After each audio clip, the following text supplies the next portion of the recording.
Matthew 24. Jesus foretells the future.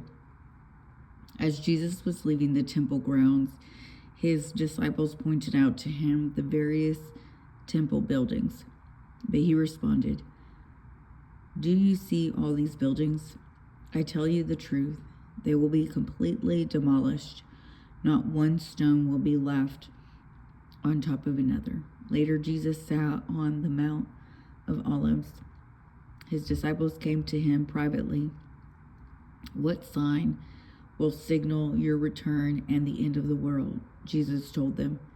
"Don't let anyone mislead you, for many will come in my name, claiming I am the Messiah. They will deceive many, and you will hear of the wars and threats of wars, but don't panic. Yes, these things must take place, but the end won't follow immediately. Nation will go into war against nation, and kingdom against kingdom. There will be famines and earthquakes in many parts of the world. But all this is only the first of the birth pains, with more to come. Then you will be arrested, persecuted, and killed. You will be hated all over the world because you are my followers, and many will turn away from me and betray and hate each other. And many false prophets will appear and will deceive many people. Sin will be rampant everywhere, and the love of many will grow cold. But the one who endures to the end will be saved. And the good news about the kingdom will be preached throughout the whole world so that all the nations will hear it. And then the end will come. The day is coming when you will see what Daniel the prophet spoke about,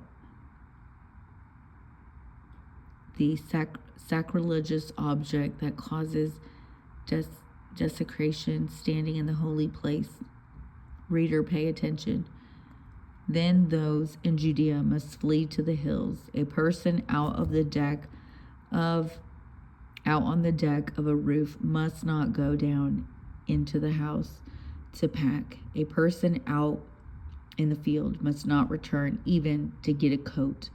How terrible it will be for a pregnant woman and for nursing mothers in those days. And pray that your flight will not be in the winter or on the Sabbath, for there will be greater anguish than at any time since the world began, and it will never be so great again. In fact, unless that time of calamity is shortened, not a single person will survive, but it will be shortened for the sake of God's chosen ones. Then, if anyone tells you, "Look, here's the Messiah," or "There he is," don't believe it. For false messiahs and false prophets will rise up and perform great signs and wonders so as to deceive, if possible, even God's chosen ones. See, I have warned you about this ahead of time. So if anyone tells you, "Look, the Messiah is out in the desert," don't bother to go and look. Or, "Look, he is hiding here," don't believe it. For as the lightning flashes in the east and shines to the west, so it will be when the Son of Man comes. Just as the gathering of vultures shows there is a carcass nearby, so that these signs indicate that the end is near.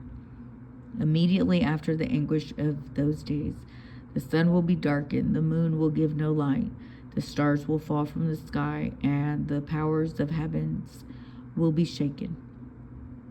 And then at last the sign of the Son of Man is coming will appear in the heavens, and there will be deep mourning among all the people of the earth, and they will see the Son of Man coming on the clouds of heaven with power and great glory, and he will send out his angels with the mighty blast of a trumpet, and they will gather his chosen ones from all over the world, from the furthest ends of the earth and heaven.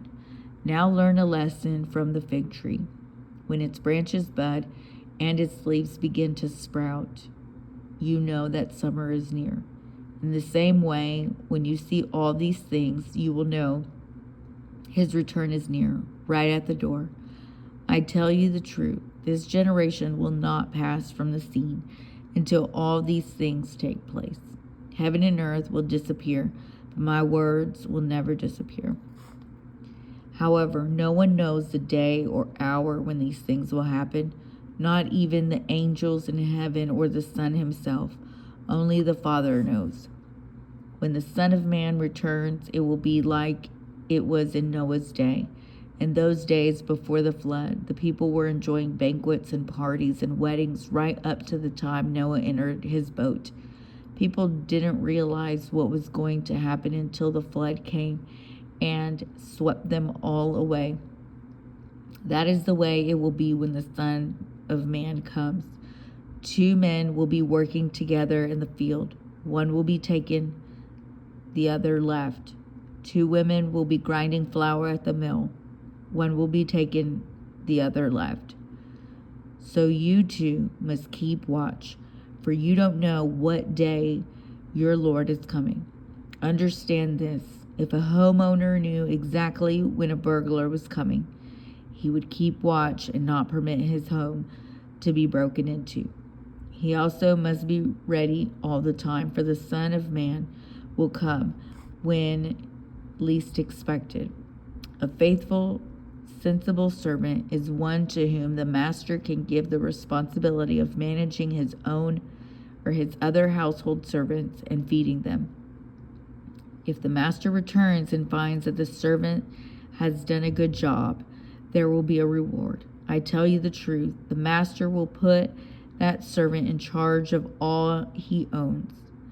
But what if the servant is evil and thinks, my master won't be back for a while, and he begins beating the other servants, partying and getting drunk? The master will return unannounced and unexpected, and he will cut the servant to pieces and assign him a place with the hypocrites. In that place there will be weeping and gnashing of teeth.